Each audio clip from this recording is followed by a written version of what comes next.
Bonjour et bienvenue à tous dans cette seconde et dernière vidéo consacrée au développement du jeu Nibbler en JavaScript. Si vous n'avez pas vu la première, je vous conseille vivement de la regarder, le lien est dans la description. La dernière fois, nous nous étions arrêtés à l'affichage du niveau de jeu et nous nous préparions à réaliser l'animation. La première fonction que nous allons ajouter est affiche chenille. Cette fonction se chargera d'afficher la tête, tous les éléments du corps et la queue. Pour ce faire, il est nécessaire de comprendre le fonctionnement du tableau tab-pos. C'est donc un tableau qui contient les emplacements de tous les éléments de la chenille. L'indice 0 correspond à la tête, les suivants correspondent à tous les éléments du corps, et le dernier indice correspond à la queue. Dans la fonction affiche chenille, je crée une boucle qui va parcourir tous les éléments de ce tableau tab-pos. S'il s'agit du premier élément, le 0 donc, j'affiche la tête de la chenille dans la bonne direction en fonction de la position du corps. Dans le cas du dernier élément du tableau, on affiche la queue de la chenille comme je l'ai fait pour la tête. Dans les autres cas, il s'agit d'un élément du corps, et là il faut contrôler les éléments précédents et suivants pour afficher soit un coude, comme ici, soit un élément droit horizontal, comme ici, ou enfin un élément vertical, comme ici. J'ajoute l'appel à la fonction affiche chenille dans ma procédure d'affichage rendu jeu. Voici le rendu de ce que nous venons d'ajouter.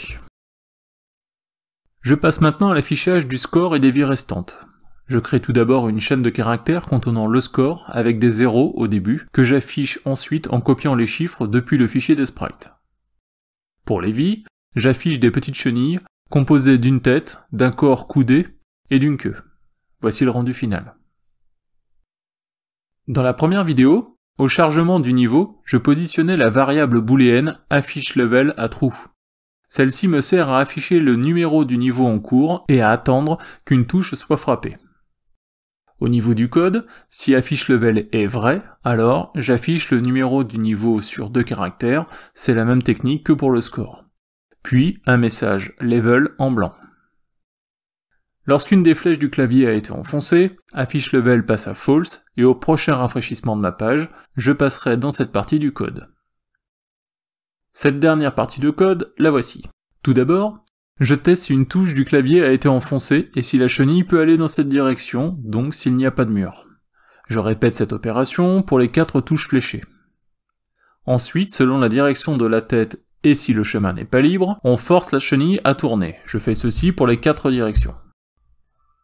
À cette étape, la voie est libre pour notre chenille. On modifie donc le tableau tab-pos afin de le décaler, c'est-à-dire que la tête avance, l'ancienne tête devient une partie du corps, et la dernière partie du corps devient la queue. Encore une fois, je réalise cette opération pour les 4 directions. Sur ce test, on vérifie si le joueur mange un fruit. Pour mémoire, il s'agit du code 2 dans le tableau Level Nibbler. Dans ce cas, on enlève le fruit du plateau de jeu, on ajoute un élément au cœur de la chenille grâce au tableau tab-pos, on augmente le score et on diminue le compteur du nombre de fruits restants. Test suivant, la fin du niveau. Pour cela, je vérifie s'il ne reste plus de fruits à manger, mais j'ai aussi rajouté un code de triche. En appuyant sur la touche A, on passe automatiquement au niveau suivant. C'est utile pour tester le jeu, vous pourrez l'enlever par la suite. Dans ce cas, on augmente le numéro du niveau en cours, et s'il est supérieur à 54, on repasse à 1 en augmentant la vitesse de 10 frames par seconde. On augmente le score et on charge le niveau suivant. Après avoir testé si le joueur avait gagné, je vérifie s'il a perdu. Je teste pour cela si la tête de la chenille se trouve au même emplacement qu'une autre partie de son corps. Si c'est le cas, je positionne le booléen perdu à vrai. Si c'est le cas en sortie de cette boucle, je diminue le nombre de vies et je recharge le niveau pour que le joueur réessaie. Si par contre le nombre de vies descend en dessous de 0, je positionne un booléen je finis à vrai, ce qui aura pour effet de ne plus rafraîchir l'écran à cause de cette condition.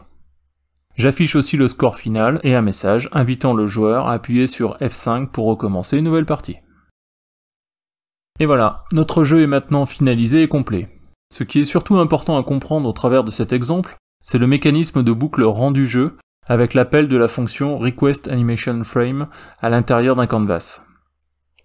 Si vous avez compris ce mécanisme, vous pourrez développer n'importe quel jeu.